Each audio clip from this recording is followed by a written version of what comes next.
All right, folks, welcome to Chapter 3 of The Strange Case of Dr. Jekyll and Mr. Hyde. Last time, Utterson basically staked out the door and got a good look at Mr. Hyde, and now he is trying to meet with Dr. Jekyll. He went around the block to Dr. Jekyll's house, and Dr. Jekyll wasn't home.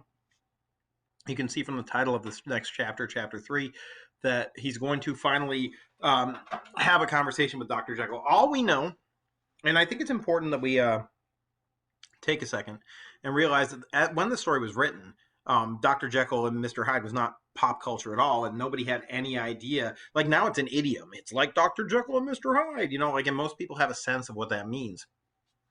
It comes from this story. So the Victorians would not have any preconceived notions of what was going on in the story. It would seem like a traditional mystery to them. What's the relationship between these two people? What's going on with that? And the closest that we can come to that Utterson has explained is that there's probably a blackmail relationship going on here. That Mr. Hyde knows something about Dr. Jekyll and is blackmailing him in order to get a payoff or his place in the will or any of that. So that's sort of where we left off. So let's start this chapter. A fortnight later, a fortnight, in case you don't know, is 14 nights, 2 weeks. It has nothing to do with the video game itself or any of that. So a fortnight later, by excellent good fortune, the doctor gave one of his pleasant dinners to some 5 or 6 old cronies, all intelligent, reputable men, and all judges of good wine, and Mr. Utterson so contrived that he remained behind after the others had departed. So Jekyll had a dinner party, and Utterson made sure that he was the last one there, so that he would be alone with Jekyll and be able to talk with him. This was no new arrangement, but a thing that had befallen many scores of times. Where Utterson was liked, he was liked well. Hosts loved to detain the dry lawyer when the light-hearted and loose-tongued had already their foot on the threshold. They liked to sit a while in his unobtrusive company, practicing for solitude, sobering their minds in the man's rich silence after the expense and strain of gaiety. To this rule, Dr. Jekyll was no exception, and as he now sat on the opposite side of the fire, a large, well-made, smooth-faced man of 50, with something of a stylish cast, perhaps, but every mark of capacity and kindness, you could see by his looks that he cherished for Mr. Utterson a sincere, warm affection. Dog, stop it. My dog is kind of itching all over the bed, and I'm like, seriously, why? You're shaking everything. This is the problem with teaching from home, I guess. Anyway, we get our first description of Jekyll here, and I think that's important for us to pay attention to, especially to contrast with Mr. Hyde and what he looks like. He's large, so not only does that mean like tall, but also somewhat broad. He's well made, so he doesn't feel like there's a deformity about him at all. Smooth faced. He's 50 years old, whereas Hyde was young. He was a young man. But every mark and capacity of kindness as opposed to evilness, which is what the other one shows. Anyway, I have been wanting to speak with you, Jekyll, began the latter. You know that will of yours? A close observer might have gathered that the topic was distasteful, but the doctor carried it off gaily. My poor Utterson, he said, you are unfortunate in such a client. I never saw a man so distressed as you were by my will, unless it were that hide-bound pedant Lanyon, that what he called my scientific heresies. Oh, I know he's a good fellow, you needn't frown, an excellent fellow, and I always mean to see more of him, but the hide-bound pedant for all that. An ignorant, blatant pedant. Ped is the root word of foot, like podiatrist or a bicycle peddler, a pedestrian. A pedant is somebody who is really slow on the uptake, somebody who is bound to slow. So nowadays we could get in the car and drive, or we could fly in a plane, or you could do any kind of thing, but this is somebody who's so backward that they're like, God gave me feet, so I'm going to use feet to walk, and not use anything else. That's sort of what he's getting at. Scientifically, Dr. Lanyon apparently is attached to the old ways. Remember that Lanyon and Jekyll had some kind of a argument about science, and Jekyll is convinced that Lanyon is backwards and old-fashioned. Anyway, what Jekyll is trying to do here, though, if you're paying attention to the story, is change the topic.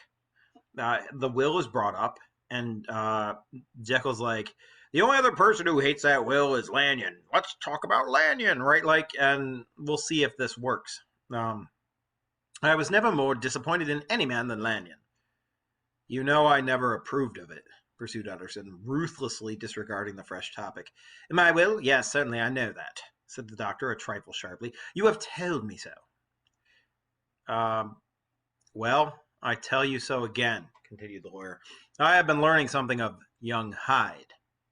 The large, handsome face of Dr. Jekyll grew pale to the very lips, and there came a blackness about his eyes. I do not care to hear more, he said. This is a matter I thought we had agreed to drop. What I heard was abominable, said Utterson. It can make no change. You do not understand my position, returned the doctor with a certain incoherency of manner. I am painfully situated, Utterson. My position is a very strange one. It is one of those affairs that cannot be mended by talking. Jekyll, said Utterson, you know me. I'm a man to be trusted. Make a clean breast of this in confidence, and I make no doubt I can get you out of it. My good Utterson, said the doctor, this is very good of you. This is downright good of you, and I cannot find words to thank you in. I believe you fully. I would trust you before any man alive, I before myself, if I could make the choice, but indeed it isn't what you fancy. It's not as bad as that, and just to put your good heart at rest, I will tell you one thing. The moment I choose, I can be rid of Mr. Hyde. I give you my hand upon that, and I thank you again and again, and I will just add one little word, Utterson, that I'm sure you'll take in good part. This is a private matter, and I beg of you to let it sleep. Utterson reflected a little, looking in the fire. So, really interesting tidbit of information. Jekyll says he can be rid of Hyde whenever he wants. Whenever he feels like he can stop his association with Hyde entirely. Utterson's thinking about this, looking into the fire. Maybe there's a hell image there. I don't know. I have no doubt you are perfectly right, he said at last, getting to his feet. Well, but since we have touched upon this business, and for the last time, I hope, continued the doctor, there is one point I should like you to understand. I have really a very great interest in poor Hyde.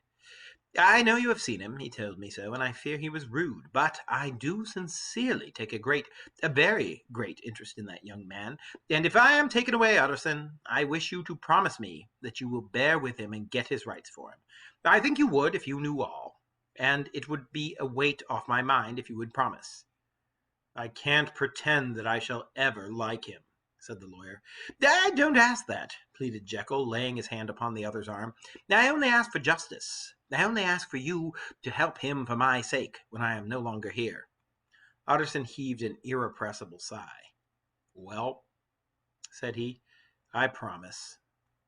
That's a quick chapter, but he goes in there trying to, this is a little bit of irony, I think. He goes in there trying to help Jekyll get out from the will, and instead he ends up promising to carry out the will, which is the opposite of what he wanted to have happen. But it's interesting that Jekyll says he can get rid of Hyde whenever he wants to, and that if Utterson understood what was really going on, he would understand the will.